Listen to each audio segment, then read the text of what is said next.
Hi guys, स्वागत है आपका हमारे चैनल देसी लाइफ इन यूरोप में। मैं हूं शशांक और मैं रहता हूं स्विट्ज़रलैंड में और हम स्विट्ज़रलैंड के बारे में वीडियोस बनाते रहते हैं। तो हमारे चैनल को सब्सक्राइब कर दीजिए अगर आपने अभी तक नहीं किया है तो यहाँ पे अभी नवंबर मंथ का एंड है और कल ही यहाँ पे बहुत ज़्यादा स्नो पड़ा है, इसलिए आज ज्यूरिख में यहाँ पे बहुत स्नो है हर जगह पे। तो आज का वीडियो होने वाला है एक बहुत ही इंटरेस्टिंग टॉपिक पे, जो कि है जॉब्स इन स्विट्ज़रलैंड। बहुत सारे कमेंट्स आ रहे थे हमारे वीडियोस पे और हमारे चैनल पे, तो इसलिए हमने सोचा इस टॉपिक पे एक वीडियो बना लेते हैं। तो आज के वीडियो में हम आपको बताएंगे कि स्विट्ज़रलैंड के बारे में कुछ इंपॉर्टेंट इन्फॉर्मेशन शेयर करेंगे और साथ ही में फिर यहाँ पे कौन से जॉब्स अवेलेबल है और उसके लिए क्या क्राइटेरिया होता है और सैलरीज़ कितनी होती है वो भी हम देखेंगे। एंड फिर उन जॉब्स के लिए आप कैसे अप्लाई कर सकते हैं, ये भी टॉपिक हम कवर करेंगे। तो चलिए फिर इस वीडियो को शुरू करते हैं।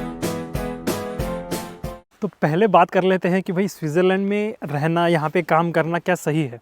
तो स्विट्ज़रलैंड एक प्रॉस्परस कंट्री है, तो अगर इसकी जीडीपी पर कैपिटा देखें तो वर्ल्ड के टॉप 10 कंट्रीज़ में स्विट्ज़रलैंड का नाम आता है और रहने के लिए भी ये बहुत ही अच्छा ब्यूटीफुल कंट्री है। इस वजह से यूरोप ही नहीं पूरी दुनिया के लोग यहाँ पे आने का सोचते हैं, ट्राई करते हैं। और इसके ना कुछ इंपॉर्टेंट फैक्टर्स है, जैसे कि यहाँ पे क्राइम रेट लो है, तो सेफ्टी और सिक्योरिटी बहुत बढ़िया है। और बाकी इंडेक्सेस भी देखे, जैसे वर्ल्ड हैप्पीनेस इंडेक्स देखे या फिर best places to live in the world देखे, तो उन लिस्ट्स में भी स्विट्ज़रलैंड हमेशा टॉपर्स में ही रहता है।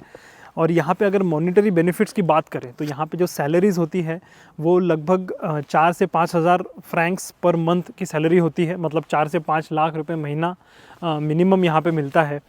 तो एक्सपेंसिव तो है ये, जैसे सब लोग बोलते हैं एक्सपेंसिव है, लेकिन उसी हिसाब से सैलरीज़ भी यहाँ पे ज़्यादा है। अगर आप कंपेयर करेंगे बाकी कंट्रीज़ से तो एवरेज सैलरीज़ यहाँ पे ज़्यादा होती है और टैक्सेस भी यहाँ पे कम है रिलेटिवली। 10 से 20% के बीच में आपके टैक्सेस यहाँ पे होते हैं। स्विट्ज़रलैंड की लैंग्वेज की बात करें, क्योंकि स्विट्ज़रलैंड यूरोप में है और यूरोप में इनकी जो नेटिव लैंग्वेजेस है वो बहुत चलती है। तो स्विट्ज़रलैंड में तो 4 लैंग्वेजेस है। तो जो नॉर्दर्न पार्ट है उसमें जर्मन बोली जाती है, नेटिव लैंग्वेज है। उसके बाद साउदर्न पार्ट में फ्रेंच और इटालियन लैंग्वेज है और बीच बीच में कहीं पे रोमानिश लैंग्वेज भी बोली जाती है। और इंग्लिश यहाँ पे ना सेकेंडरी लैंग्वेज है, तो जो प्राइमरी लैंग्वेज आपकी रीजन के हिसाब से जर्मन वगैरह ये सब होती है।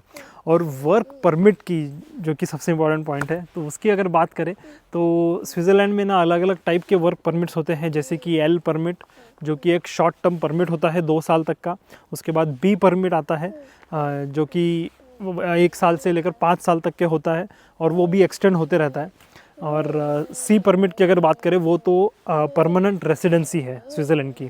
और एक होता है जी परमिट, जो कि आसपास की कंट्रीज़ के लिए होता है ईयू की, जैसे कि जर्मनी, फ्रांस वगैरह उनके लिए। तो जी परमिट तो खैर बहुत ही लिमिटेड है, लेकिन बाकी वर्क परमिट्स हैं जो कि इमिग्रेंट्स को दिए जाते हैं। तो ये सारे वर्क परमिट के साथ में आप स्विट्ज़रलैंड में जॉब के लिए एंटर कर सकते हैं। लेकिन उसके लिए ना सबसे पहला और सबसे बड़ा स्टेप है जॉब मिलना, क्योंकि स्विट्ज़रलैंड में ना वर्क परमिट खाली एम्प्लॉयर ही अप्लाई कर सकता है और वही स्पॉन्सर कर सकते हैं वर्क परमिट आपका। इसलिए अगर स्विट्ज़रलैंड में एंटर करना है तो सबसे बड़ा स्टेप वही है कि आप पहले यहाँ पे जॉब के लिए अप्लाई करें, आपको जॉब मिल जाए, तभी आपका जो एम्प्लॉयर है वो आपके लिए वर्क परमिट स्पॉन्सर कर सकता है, अप्लाई कर सकता है। स्विट्ज़रलैंड में ना 26 कैंटन्स है, तो इन कैंटन्स को आप स्टेट्स की तरह समझ सकते हैं, जैसे अपनी इंडिया में स्टेट्स होते हैं ना वैसे ही। और हर कैंटन का अपना कोटा होता है और उस कोटे के हिसाब से ही ये लोग इमिग्रेंट्स को वर्क परमिट्स देते हैं। बात कर लेते हैं कि यहाँ पे ना कौन से फील्ड में जॉब्स अवेलेबल है। तो स्विट्ज़रलैंड में एक स्किल शॉर्टेज इंडेक्स करके होता है और वो हर साल निकालते हैं यहाँ की गवर्नमेंट अथॉरिटीज़। और वो जो इंडेक्स है ना वो अभी हर साल बढ़ते ही जा रहा है और इस साल भी वो इंडेक्स काफ़ी ऊपर गया है। तो इसका मतलब यहाँ पे ना बहुत शॉर्टेज है स्किल्ड स्टाफ की। और इसके ऊपर एक बहुत ही अच्छा आर्टिकल हमें मिला है, उसकी लिंक हमने डिस्क्रिप्शन में मेंशन कर दी है, जिसमें काफ़ी हेल्पफुल लिंक्स और अदर इन्फॉर्मेशन भी दी हुई है। और उसी को अपन अभी थोड़ा ना डिटेल में डिस्कस करते हैं कि कौन से फील्ड में यहाँ पे जॉब्स अवेलेबल है, क्या क्या सैलरी है और उसके लिए एजुकेशन रिक्वायरमेंट मिनिमम क्या है। वैसे तो उस आर्टिकल में ढेर सारे फील्ड्स का इन्फॉर्मेशन दिया हुआ है, बट मैंने थोड़ा उसको लॉजिकली क्लब करके शेयर कर रहा हूँ आपके साथ ये इन्फॉर्मेशन। तो पहले से बात करें अगर कारपेंटर और इलेक्ट्रिशियन और कंस्ट्रक्शन वर्कर, इनके जॉब्स की, तो उसमें ना सैलरी यहाँ पे 60 to 90,000 फ्रैंक्स पर ईयर, मतलब 60 से 90 लाख तक की सैलरी पे यहाँ पे जॉब्स अवेलेबल है उस फील्ड में। और उसके लिए जो क्वालिफ़िकेशन है वो है अप्रेंटिसशिप होनी चाहिए, या फिर आपके पास में उसमें ट्रेनिंग और अच्छा वर्क एक्सपीरियंस होना चाहिए। और उसी के साथ अगर सिविल इंजीनियरिंग एंड आर्किटेक्चर की फील्ड की बात करें तो उसमें सैलरीज़ यहाँ पे 90 से 120,000 फ्रैंक्स, मतलब 90 से लेकर 1.25 करोड़ तक की सैलरीज़ यहाँ पे अवेलेबल है पर ईयर इस फील्ड में। और इसके लिए जो एजुकेशन रिक्वायरमेंट है वो है बैचलर्स ऑफ इंजीनियरिंग और हायर। अगर नर्सिंग की बात करें उसके बाद में तो गाइस, वीडियो में आगे बढ़ने से पहले एक इंपॉर्टेंट इन्फॉर्मेशन है। तो पेपेनी एक इंटरनेशनल मनी ट्रांसफ़र ऐप है जिससे आप कोई भी फॉरेन कंट्री से इंडिया पैसे ट्रांसफ़र कर सकते हैं, जैसे यूएसए, कनाडा, यूरोप से। और इसके ना बहुत सारे एडवांटेजेस हैं, जैसे कि इसकी ज़ीरो ट्रांसफ़र फ़ीस होती है और इस पर बढ़िया एक्सचेंज रेट आपको मिलता है। मतलब अगर आप कंपेयर करेंगे गूगल के साथ और उस पर क्या 1 यूरो का क्या एक्सचेंज रेट है, उससे भी बढ़िया एक्सचेंज रेट आपको पेपेनी के ऐप पे मिलेगा। और इनका ना 24/7 कस्टमर सपोर्ट भी अवेलेबल होता है, तो एनी टाइम इनको रीच आउट कर सकते हैं। और इनका रेफरल प्रोग्राम भी चल रहा है, तो उससे भी आप फ़ायदा उठा सकते हैं। तो ये शेयर कीजिए आपके उन दोस्तों के साथ, उन फैमिली के साथ में जो कि फ़ॉरेन में रह रहे हैं। तो इसका लिंक मैंने डिस्क्रिप्शन में दे दिया है, उस पर क्लिक करके आप इनको एक्सप्लोर कर सकते हैं। और अब वीडियो के टॉपिक पे वापस चलते हैं। उसमें 70 से 95,000 फ्रैंक्स पर ईयर तक की सैलरी यहाँ पे अवेलेबल है। और उसके लिए ना नर्सिंग में डिप्लोमा या फिर डिग्री होनी चाहिए। तो उसके बाद डॉक्टर्स की अगर बात करें तो डॉक्टर्स तो भाई मतलब यहाँ पे बहुत ही डिमांड में होते हैं।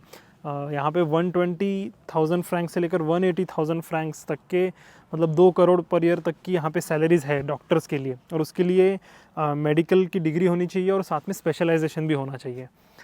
एंड उसके बाद साइबर सिक्योरिटी एंड सॉफ्टवेयर के जॉब्स की बात करें तो उसके लिए भी यहाँ पे 1000 फ्रैंक्स से लेकर 140,000 फ्रैंक्स पर ईयर की सैलरीज़ यहाँ पे अवेलेबल है। और उसके लिए फिर आपको बैचलर्स डिग्री होनी चाहिए कंप्यूटर्स में, एंड साथ ही में सर्टिफिकेशंस वगैरह भी होने चाहिए। उसके बाद अगर कुक्स की बात करें तो उस फील्ड में भी जॉब्स है यहाँ पे। 55,000 से लेकर 75,000 तक फ्रैंक्स पर ईयर की सैलरीज़ उसमें भी यहाँ पे अवेलेबल है। और उसके लिए कुलिनरी ट्रेनिंग होनी चाहिए और वर्क एक्सपीरियंस होना चाहिए।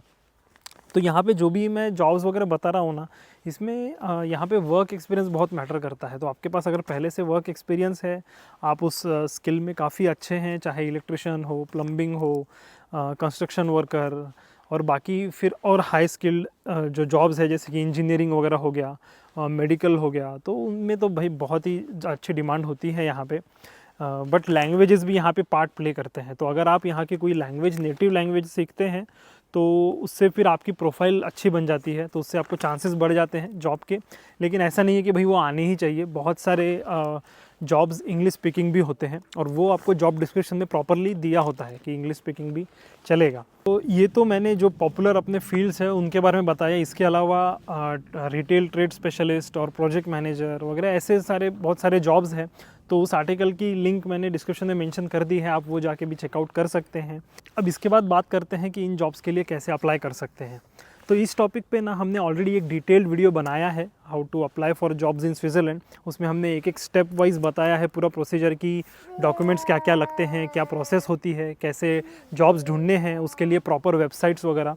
तो वो वीडियो आप ज़रूर देखिए, क्योंकि उसमें वो एक अलग से वीडियो है, क्योंकि ये बहुत बड़ा टॉपिक है। इस वीडियो में दिए गए स्टेप्स को फॉलो करके आप यहाँ पे जॉब के लिए अप्लाई कर सकते हैं। गाइस, मैंने वैसे बहुत सारी इन्फॉर्मेशन तो शेयर कर दी है। इसके अलावा अगर आपके कुछ और क्वेश्चंस हैं, कुछ आपको और डाउट्स है इसमें, और किस टॉपिक पे आपको वीडियो चाहिए इससे रिलेटेड, तो वो हमें कमेंट सेक्शन में ज़रूर बताइए। तो उम्मीद करते हैं आपको ये वीडियो पसंद आया होगा, और क्या हम ऐसे और वीडियोज़ बनाएँ तो वो भी हमें कमेंट सेक्शन में बताइए। तो मिलते हैं फिर अगले वीडियो में। Till then bye and take care.